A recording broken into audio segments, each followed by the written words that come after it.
I'm gonna love you.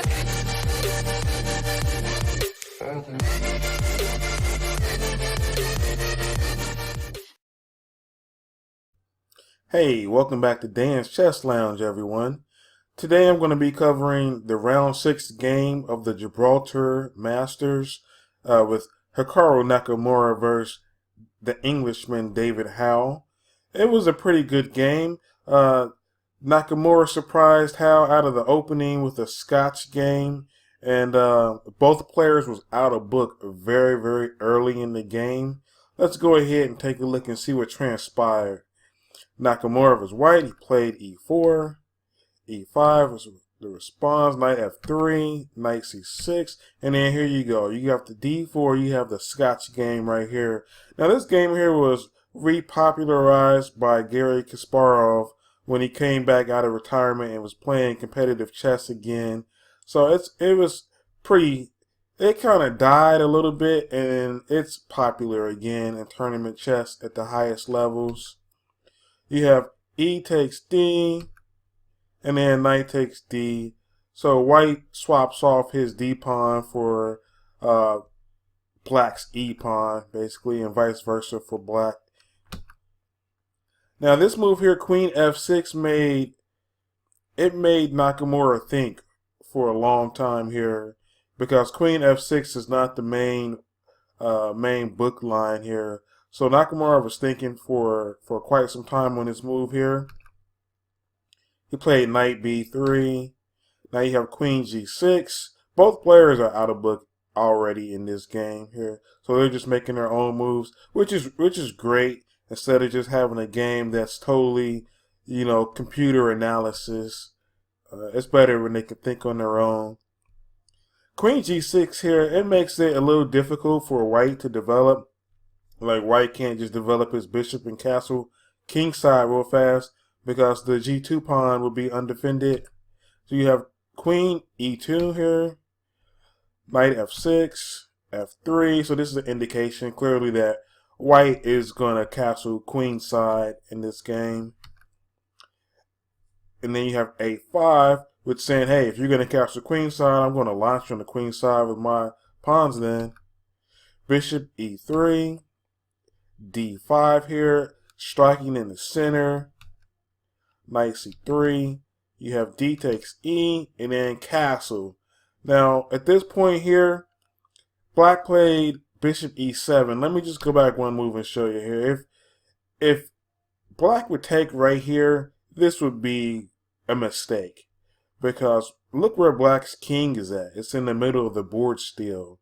So with white's queen being on e2 and his other rook on d1, it's going to be a discovered check, and it's going to get very tactical and very nasty for black. So black goes ahead and plays bishop e7 here. He doesn't take the pawn on f3. Now you have knight b5, attacking the c pawn, threatening the fork right here. And then black castles. White takes, knight takes c7. The rook moves out of attack. Now you have queen b5. Bishop d7. X-raying the queen. Knight c5, attacking the bishop. That would be attacking the queen. Now the knight drops back to d4. It's getting very tactical. Queen moves up to b6. This is a little bit of a mistake by Hikaru. The better continuation was queen c4. But the reason why this is a little bit of a mistake is because now Howell could have played knight takes c2. Yeah, that looks like a crazy move there. And then the knight takes on d7. Knight takes on e3. Queen takes back.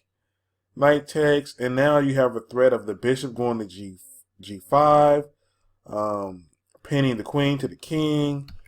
Queen takes on e4, queen takes, and then at the end of this variation here, black is slightly better. Black is better in this game here. White's pawn structure is not as good. He's got 3 pawn islands, and black is in a better position. But that's a long continuation, a long variation to see. So Hikaru played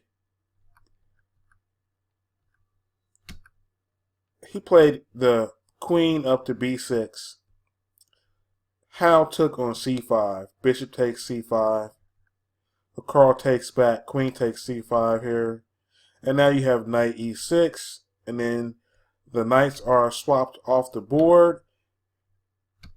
Queen goes to g5, threatening to take. Now you have e takes f. G takes f. Rook c8. Rook f c8 here. Now you have a mate threat on c2. The queens come off the board. Now a2 is being threatened by the bishop. So Hikaru plays a3. Now if you guys look at the position on the board, it's a lot more calm, a lot more tame. It's not a lot going on anymore. It went from being very tactical with lots of variations and possibilities to being pretty calm and tame at this point. Bishop d4. Pawns are traded off the a file. Bishop d3. Everything is nice and secure. All the pieces are developed. Knight d7. Rook on h to e1. Now the players are just kind of maneuvering their pieces, trying to get them in the best possible positions at this point. It's just a game here. There's nothing really pressing at the moment for each side. Both sides is just trying to come up with ideas here. Bishop e4. Howell has an idea of the rooks going to the a file, but that's going to be hard with white's bishops there, controlling those long diagonals there. And then b3 gives way for the bishop to protect the a1 square, so there won't even be any checks by the rooks. If he could get the rooks to the a file. Bishop e5 attacks the rook there. The rook goes to e8. Bishop d3. The players were just kind of trying to come up with some type of strategic plans and strategic ideas. Like I said, it's not really a lot going on in this position here on the board. Knight d5. And that's kind of how it is. You just kind of maneuver your pieces in these type of positions and games to put your pieces on the best squares until you can break through with whatever your strategy or idea is. Bishop takes knight, bishop takes bishop, and at this position here, the players go ahead and agree to a draw. If you're wondering about the f-pawn there, saying it's isolated, it could be a weakness, all white has to do is play rook d3. After rook d3, then it's not going to be anything going on. It's an opposite color bishop game, so it's just extremely drawish here. There's nothing really that that black could do or white could do here. If black decided to get ambitious and check the king along this file here, then the king could just run out this way here. It's no big deal here. He's all right. So the players agreed to a draw here.